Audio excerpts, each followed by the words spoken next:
मकरोनिया की battalion road स्थित राय hospital में उस वक्त हड़कंप मच गया जब ऑक्सीजन सिलेंडर उतारते वक्त सिलेंडर फटने से एक मजदूर की मौत हो गई और एक मजदूर घायल हो गया। जानकारी के मुताबिक गाड़ी में सिलेंडर भरकर प्लांट से मजदूर हॉस्पिटल में उतारने आए थे।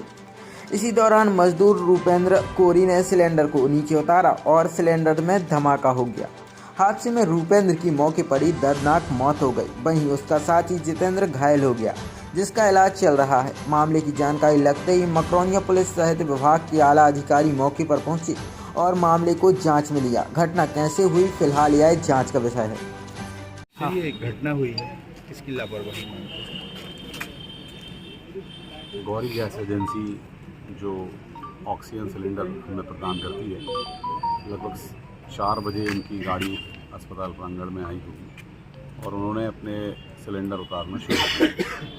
और जब वो सिलेंडर उतार रहे थे गौरी गैस एजेंसी वाले, तो जब 1 या 2 सिलेंडर बचे थे, तो आखिरी सिलेंडर जब वो उतार रहे थे तो उनके जो कर्मचारी हैं उसने जो सिलेंडर उतारा और उसने सिलेंडर उतारते समय जो लापरवाही की कि उतारते समय सिलेंडर ज़मीन पर जो पटका उससे वो सिलेंडर फट गया और उसकी सिलेंडर फटने के कारण उसकी मृत्यु भी हो गई। तो गौरी गैस एजेंसी को हमने बुलाया है, उनके मालिक को और उनको कि इस तरीके का ये आप कर्मचारी भेजे हैं आपने, ये पूर्णतः प्रशिक्षित नहीं दिख रहे थे, जिसके कारण उन्होंने मरने के बाद फोन लगाया? नहीं, जब उसकी मृत्यु हो गई तो हमने उनको बुलाया कि ये आपने कैसे एम्प्लॉय हुई है जो सिलेंडर ऐसे उतार रहे हैं। कितनों की मृत्यु हुई है, कितने घायल हैं? एक मृत्यु हुई है। क्या नाम है उसका? रूपेंद्र नाम है और एक व्यक्ति पैर में मामूली रूप से घायल है। क्या नाम है उसका? उसका नाम जितेंद्र है और जो ड्राइवर था वो मौके पर से तुरंत जैसे ही वो सिलेंडर फटा तो वो वहाँ से भाग खड़ा। ये कब से सप्लाई ले रहे हैं आप ऑक्सीजन की? इससे गौरी एजेंसी से गैस से जो हम सप्लाई ले रहे हैं लगभग हमारा 8 से 10 महीने।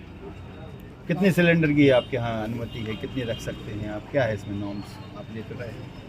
सिलेंडर जो है वो हमारे पास अभी 50 सिलेंडर हमने उनसे मंगाए थे और हमारा तो खुद का ऑक्सीजन का टैंक है और उससे ही सारे पेशेंटों के पास ऑक्सीजन जाती है। फिर सिलेंडर मंगाने क्यों आवश्यक? ये कई बार जो आपातकालीन स्थिति में एम्बुलेंस या ऑक्सीजन से ही पेशेंट को शिफ्ट करना पड़ता है, इसलिए सिलेंडर रखना पड़ते हैं। और मेडिकेटेड ऑक्सीजन की सिलेंडर आयनॉक्स का हमारे पास है। कितनी मात्रा में रख सकते हैं आप? कितने सिलेंडर रख सकते हैं? सिलेंडर की संख्या बेड के ऊपर निर्धारित रहती है। जैसे हमारे पास 150 बेड है, हम 75 से 80 सिलेंडर रख सकते हैं।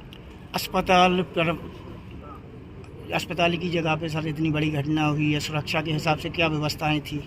अस्पताल के हिसाब से हमारे पास जो अग्निशामक यंत्र हैं वो पर्याप्त रूप से उपलब्ध हैं और सबसे महत्वपूर्ण चीज़ जो है कि सिलेंडर को ऐसे खुले स्थान पर रखना चाहिए कि अगर कभी भी ऐसी घटना होती है तो ज़्यादा नुकसान या ज़्यादा मानव क्षति ना हो और उस स्थान को हमने वैसे ही रखा। राय हॉस्पिटल और विवाद एक नाम हो गया है, क्या कारण है? आए दिन विवाद की स्थिति में नहीं कहेंगे ऐसे, क्योंकि ये जो सिलेंडर जो फटा है कुछ न कुछ ये इसमें इशू आते रहते हैं इसमें आपके ऐसा कोई इशू नहीं है। कभी ज़्यादा पैसे लेना, कभी किसी को कुछ करना।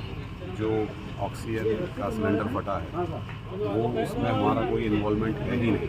आप कुल मिला के ये कह रहे हैं कि गैस कंपनी की ही लापरवाही या उनके कर्मचारियों की लापरवाही है? गैस कंपनी और उनके कर्मचारियों की लापरवाही, क्योंकि उसमें वो जब हमें सिलेंडर की डिलीवरी देते हैं तो हम उनको देखते हैं। सर ये बताइए, सुरक्षा की दृष्टि से आप बात कर रहे हैं, खुले में आपके सिलेंडर रखे हुए हैं, यहाँ से पब्लिक भी घूमती है, यहाँ पे पार्किंग भी है और कैंटीन बाजू में है, कैंटीन की कितनी सुरक्षा बाजू में आपके बेड लगे हुए हैं? पार्किंग पीछे नहीं है और नहीं, पार्किंग बेड लगे हुए हैं। बेड ऊपर लगे हैं भैया, बिल्कुल वाइड अलग बेड ऊपर हैं। बेड ऑक्सीजन के नहीं पास सर, जहाँ पर आपके सिलेंडर रखे हुए हैं वहाँ पर कैंटीन संचालित है आप? कैंटीन बीच में ऑक्सीजन रूम है भैया, जिसके गैस सप्लाई होती है और उसके बाजू में कैंटीन है। मतलब 3 दीवारों के बाद वहाँ कैंटीन है, कैंटीन बाजू में नहीं है। बीच में ऑक्सीजन कंट्रोल रूम है और उसके बाद कैंटीन। क्या नाम है आपका? मेरा नाम आकाश बजाज है। किस पोस्ट पे हैं? ये घटना अस्पताल परिसर में हुई है। मृतक के परिवार के लिए कोई कंपेंसेशन मिलेगा क्या आपको हॉस्पिटल की तरफ से? ये अभी हमारी चर्चा चल रही है और हम इसमें से शीघ्र ही हम आपको जानकारी देंगे कि हम अभी आगे क्या करें। ना हुई है, कितने इंजर्ड हैं, कितनी की डेथ हो गई? ये एक्चुअली ऑक्सीजन सिलेंडर डिलीवर होने के लिए यहाँ पर आए थे। एजेंसी के थ्रू सिलेंडर यहाँ डिलीवर किए जाते हैं। तो वो सिलेंडर्स जो हैं वो ऑटो से उतारने के दौरान ये हादसा हुआ है। एक सिलेंडर उसमें से फट गया था, तो जिस मजदूर के द्वारा ये सिलेंडर उतारा जा रहा था तो वो इंजर्ड हुआ और उसके बाद उस मजदूर की डेथ हुई है और एक घायल है। तो बेसिकली ये जो हादसा है ये gas cylinder, oxygen gas cylinders थे, जो भी प्राथमिक जानकारी प्राप्त हुई उसके आधार पर बता रहा हूँ कि ऑक्सीजन गैस सिलेंडर थे जो लोडिंग ऑटो से उतारते वक्त सिलेंडर के फटने से हादसा हुआ। सर, ये कितने सिलेंडर रखने की पात्रता रहती है हॉस्पिटल को, और ये घटना मतलब जो सुरक्षा उपाय बरतने थे वो नहीं बरते क्या? इस चीज़ को लेकर के चूँकि अब ये जांच का विषय है और कितने सिलेंडर्स का स्टैंडर्ड है वो भी हम लोग आगे बेसिकली इसके क्या नॉर्म्स हैं उसको स्टडी करके पता करेंगे कि कितने सिलेंडर्स मैक्सिमम रखे जा सकते हैं एक समय में। अगर आवश्यकता से अधिक रखे गए थे तो फिर उस के मुताबिक कार्रवाई की जाएगी। सर, मृतक का नाम और घायल का नाम क्या है? मृतक का नाम है रुपेंद्र कोरी, ये लोकल सागर के रहने वाले हैं और एक घायल है इसमें। सर, इस तरह से सिलेंडर फटना कहीं ना कहीं अस्पताल प्रबंधन की ऐसी लापरवाही कहा जा सकता है या फिर गैस कंपनी की लापरवाही से कहा जाए?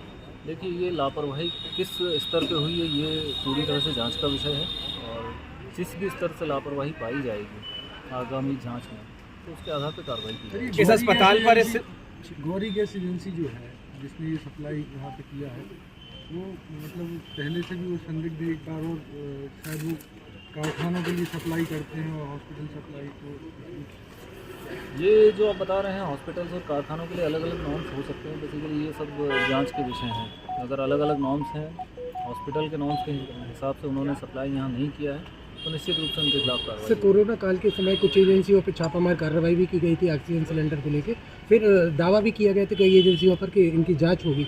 कितनी एजेंसियां यहाँ पे अभी जांच के दायरे में हैं और कितनी एजेंसी ऐसी हैं जिनकी जांच हो चुकी है? ये जांच के संबंध में मैं अभी बहुत अवेयर नहीं हूँ, लेकिन चूँकि आप लोगों ने ये पॉइंट रेज़ किया है तो इन एजेंसीज़ की जांच हुई है नहीं हुई है उसके हिसाब से आगे भी हम लोग कोशिश करेंगे कि सभी एजेंसीज़ की जांच हो, समय समय पे जांच होती रहे और उससे प्रशासन इस घटना के बाद कितना गंभीर लेगा इसमें?